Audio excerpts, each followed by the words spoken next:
Eu estava ouvindo o Charlot falar Mauro, de fato, assim, se você olha para as instituições financeiras, assim, os protocolos já são muito claros, né? Elas não podem nem financiar, nem ter qualquer tipo de relação com organizações criminosas, especialmente aquelas que, de alguma forma, têm negócios nos Estados Unidos, né? Então, isso é de partida, mas isso não tem a ver com o país, tem a ver com a própria instituição.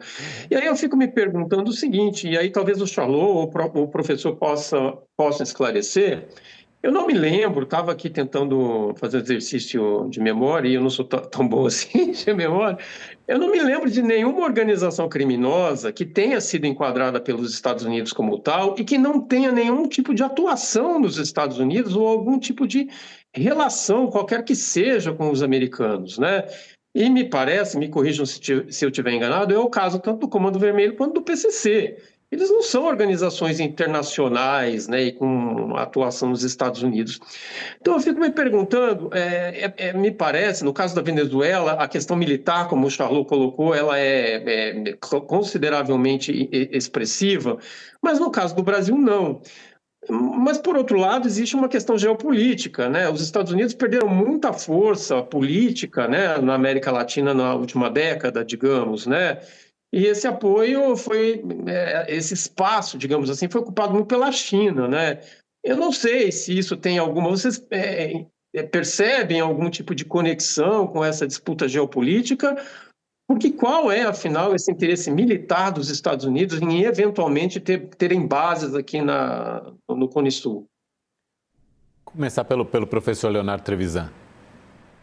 Olha, eu primeiro de tudo eu concordo inteiramente com o Charlot que isso tem, nós estávamos conversando inclusive com a Denise, né? Isso tem um aspecto militar, Charlot, você tem toda a razão, né? A posição do Júlio é curiosa porque não temos nenhum vínculo com isso. Qualquer multinacional brasileira, né?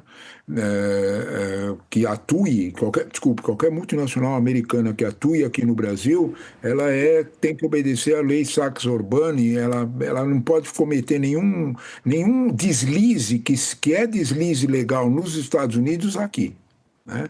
Elas são muito cautelosas com isso e tudo mais. Então, portanto, meios de proteção, eles já estão definidos há bastante tempo. Tem sim um aspecto militar nessa ação sobre classificar essas organizações, e eu venho insistindo sempre no mesmo ponto, né? Eu acho que mesmo no aspecto militar, Charlot, pense junto comigo se você concorda, mas no aspecto militar, isso é um profundo tiro no pé da candidatura Flávio Bolsonaro. Nós poderíamos fazer uma brincadeira quase, ou apenas uma suposição.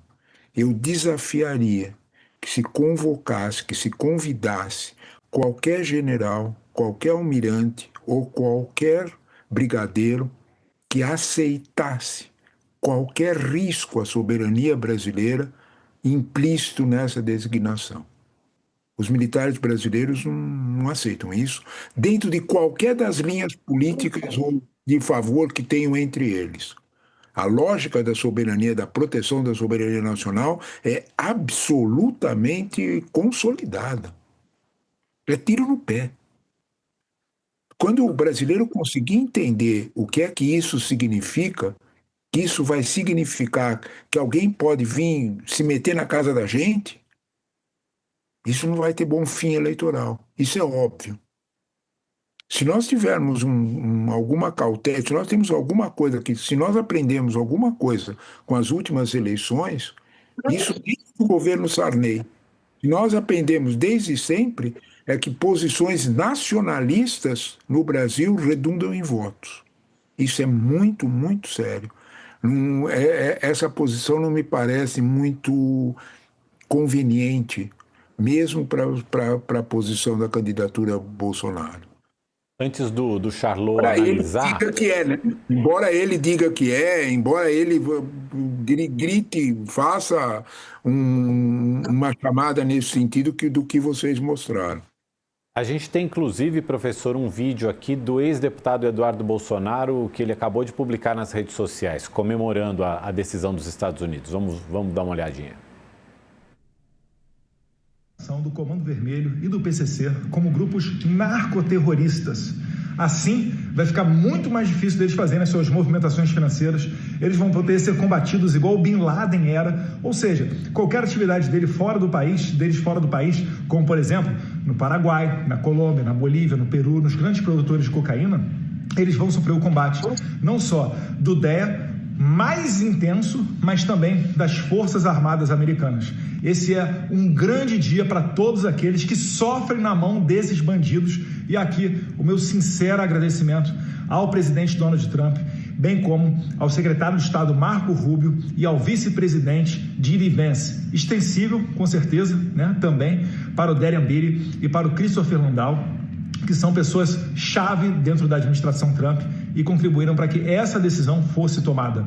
Muito obrigado. E a depender de nós, em 2027, o presidente Flávio Bolsonaro vai poder fazer muito, mas muito mais pela segurança pública de todos nós que sofremos na mão desses bandidos. Um abraço, fique com Deus. Estou aqui dizendo que a diplomacia de Flávio Bolsonaro rendeu mais que o lobby pró-crime do Lula. Charlot.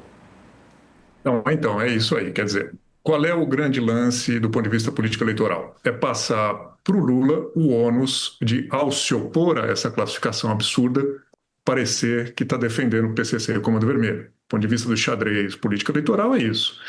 Quer dizer, se o campo Bolsonaro está contra as facções criminosas, que considera que essa nova classificação americana é um golpe duro nas facções, qualquer um que saia ponderando contra isso, inclusive eu, mas muito especialmente no campo político-eleitoral, o presidente Lula, vai ser taxado de defensor de facções. Ou seja, se esse setor bolsonarista vende a tese de que o máximo uso da força, inclusive o uso da força militar americana contra as facções é uma coisa boa, qualquer pessoa que saia fazendo ponderações de veja bem, vai ser taxado como alguém que defende as facções.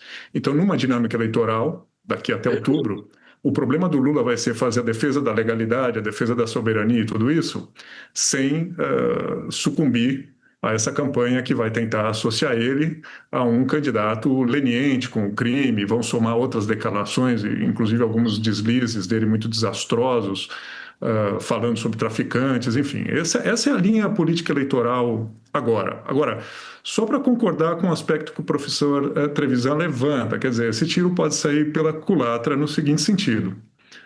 Violência é uma coisa imprevisível, o uso de força militar é uma coisa imprevisível. Se os Estados Unidos chegam a tomar qualquer atitude semelhante à que foi tomada com cidadãos venezuelanos, e me refiro aqui à interceptação, ataque a embarcações no mar e coisas do tipo, é muito possível que isso se vire contra o bolsonarismo, porque as pessoas não querem ver cidadãos brasileiros mortos pelos Estados Unidos, isso é evidente.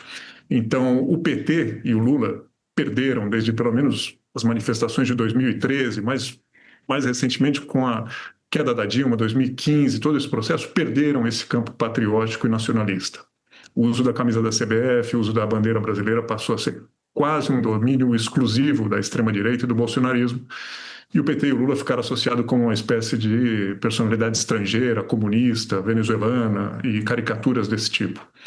O que os bolsonaros conseguiram até agora foi esse tiro pela culatra que deu de novo ao Lula a chance de retomar terreno nacionalista, à medida em que ele pode se apresentar como alguém que batalha contra tarifas internacionais para preservar o setor exportador brasileiro e agora para evitar uma intervenção de caráter militar no Brasil através de atitudes hostis como essa, ou mesmo de ataques a embarcações brasileiras, como aconteceu em contextos semelhantes. Então, é uma jogada muito arriscada.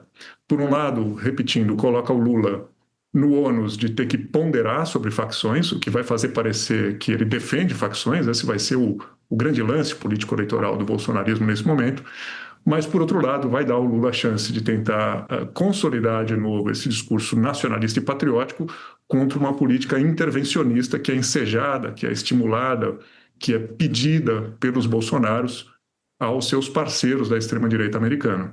É um jogo arriscado.